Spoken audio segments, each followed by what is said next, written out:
Bonjour les amis. Je suis en retard ce matin, j'étais pris dans la parole de Dieu. Super en train de réfléchir à plein de choses là. C'était cool. D'un coup je regarde l'heure, je dis oh purée. Hey, alors bonjour à vous. Du coup j'ai même pas eu le temps de me tirer un café. Regardez, qu'est-ce que je vais faire avec ça?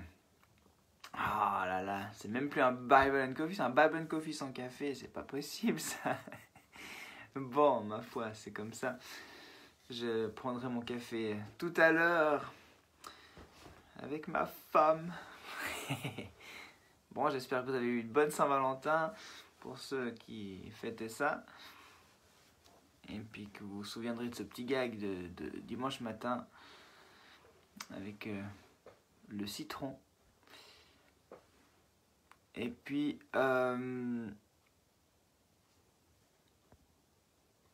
sinon, ouais, alors je vois un message de mon ami Christophe, j'ai pas eu le temps de voir, mince. Ah, je suis tellement à la bourre que, bon. Alors, en tout cas, ça va, vous allez bien? Ouais, cool. Vous avez votre café, vous avez votre thé, vous avez votre truc. C'est bon? Vous avez votre Bible? On peut y aller? Top. Alors, on va commencer cette nouvelle semaine avec un psaume. Et puis en fait, j'étais dans ce psaume, puis après, je suis parti dans un tas d'autres choses. Alors, je vais essayer de vous faire une petite synthèse là ce matin. Mais j'ai commencé avec le psaume 116.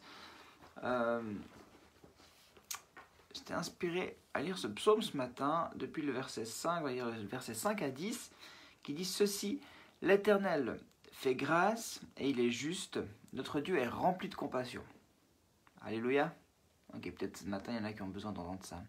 L'Éternel fait grâce, il est juste, rempli de compassion. Ça, c'est son cœur, le cœur du Père. L'Éternel garde ceux qui manquent d'expérience. J'étais affaibli et il m'a sauvé. Alors, peut-être ce ne sera pas écrit chez vous manque d'expérience. On peut aussi voir que c'est traduit par simple, par ignorant. Donc, ouais, quand il garde les simples, peut-être ça nous parle un peu moins. Mais pourtant, là, moi, je fais un parallèle aussi avec cette parole de Jésus, de la béatitude, Matthieu 5,3, où il est dit « Heureux les simples d'esprit hein, ». Ceux qui reconnaissent leur pauvreté spirituelle, le royaume de Dieu leur appartient. Donc il prend soin de ces gens-là, ceux qui reconnaissent avoir besoin de lui. Ce n'est pas les fiers, ce n'est pas les orgueilleux, ce n'est pas ceux qui pensent connaître, qui pensent savoir. C'est ceux qui manquent d'expérience, ceux qui sont peut-être un peu craintifs parfois, un peu comme ça, ceux faibles, ignorants. Moi ça me parle. Et il les sauve. Verset 7, retrouve le repos, mon âme, car l'Éternel t'a fait du bien. Puis là, l'autre chose qui m'a parlé, c'est de nouveau cet ordre. Retrouve le repos, mon âme. Et on le voit plusieurs fois dans les psaumes, hein, comme bénis l'Éternel, mon âme. C'est un ordre, c'est moi qui déclare à mon âme. Et parfois, on peut se poser la question, qui c'est qui te dirige? C'est qui te dirige un peu le Luc là? C'est qui le dirige? Est-ce que c'est mon corps, malade ou fatigué? Puis, ou est-ce que c'est mon âme qui peut parfois être un peu abattue? Puis est-ce que c'est moi avec mon esprit qui dit maintenant, oh, mon âme, sois dans le repos, mon âme, bénis l'Éternel. Mon âme retrouve le repos. Parce que l'Éternel t'a fait du bien, parce que l'Éternel est là, parce que l'Éternel est ton Dieu. Et à un moment donné, c'est à nous de prendre les commandes. On ne doit pas se laisser diriger par nos besoins du corps, ou notre parfois peu cet esprit de dépression. Mon âme peut être abattue, triste, puis c'est elle qui dirige. Non, oh, c'est moi qui peux dire maintenant ça suffit. Mon âme, retrouve le repos. Mon âme, bénis, mon âme, réjouis-toi. Mon âme, sois encouragée ce matin.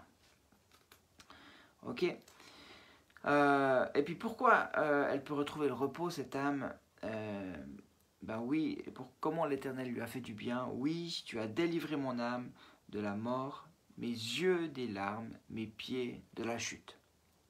Je marcherai devant l'Éternel au pays des vivants.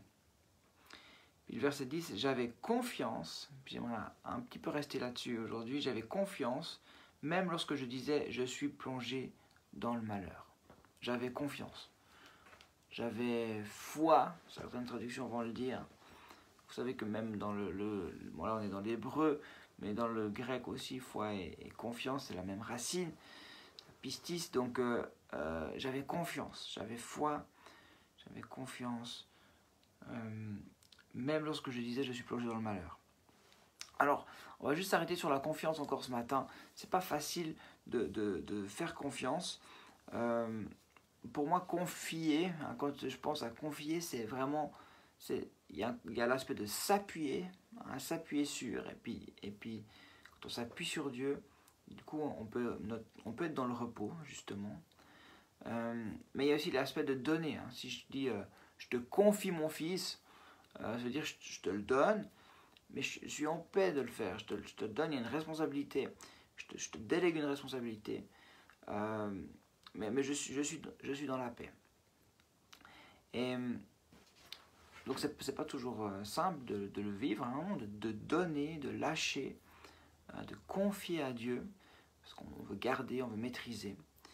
Puis je suis repensé à ce proverbe, on était dans les proverbes la semaine passée, proverbe 3.5, confie-toi en l'Éternel de tout ton cœur et ne t'appuie pas sur ton intelligence.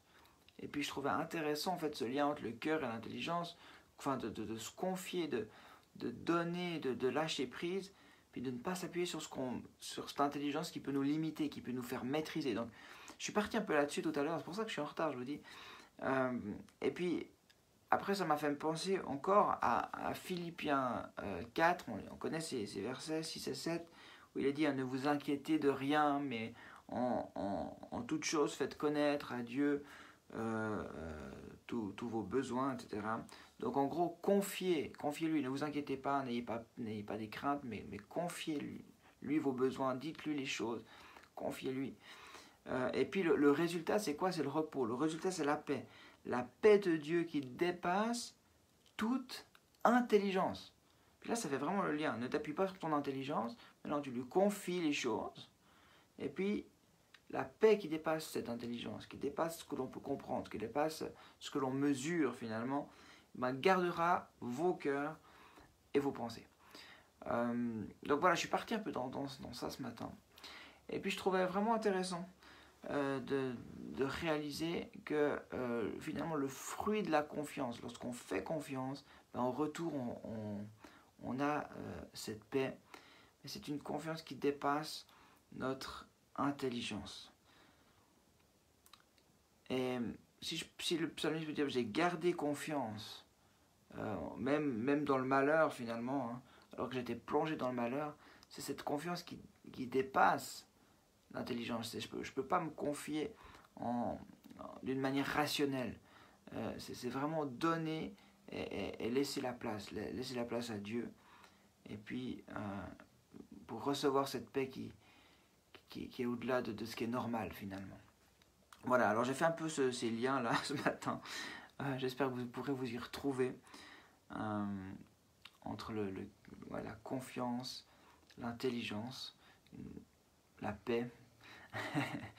Mais voilà, moi ça me parlait en tout cas, ça m'encourageait, donc j'aimerais vous encourager aussi ce matin à faire confiance, à lâcher, à lui confier, et puis à dire aussi, à bénir, à déclarer à votre âme aussi, hein, d'être dans le repos, et puis d'accepter d'être ces gens peut-être simples, ces gens qui manquent d'expérience, qui ne maîtrisent pas, pour que Dieu puisse nous délivrer, nous sauver.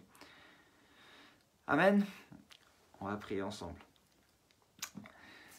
Seigneur Jésus, merci pour cette nouvelle semaine que tu nous donnes.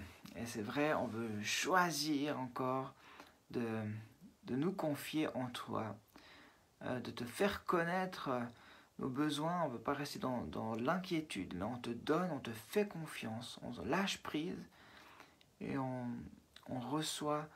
Ouais, on ne se confie pas dans notre propre intelligence, mais vraiment, on te laisse nous sauver, nous délivrer. On te laisse agir. Et on reçoit ce repos en retour, cette paix qui dépasse ce qu'on peut imaginer, ce qu'on peut comprendre, ce qu'on peut saisir, qui dépasse la normalité, le maîtrisable, le normal. Seigneur, on te laisse agir. Et Seigneur, merci parce que tu nous fais du bien, c'est une réalité. Et comme le psalmiste, on peut déclarer à notre âme, mais repose-toi mon âme, l'Éternel nous a fait du bien. L'Éternel m'a fait du bien. Merci de garder notre pied, merci de consoler nos larmes, merci de nous encourager ce matin, quelle que soit notre situation de vie. Et on se réjouit de ce que tu as préparé d'avance pour nous. On veut entrer dans ton projet. Que ton nom soit loué et béni. Amen. Amen, amen. Merci beaucoup d'avoir été avec moi pour ce petit moment. Alors, je vais penser à vous en prenant mon café en retard. Et puis, je me réjouis de vous retrouver demain matin à l'heure. Promis. Ciao, ciao tout le monde. Merci pour les petits commentaires. Ciao Philippe.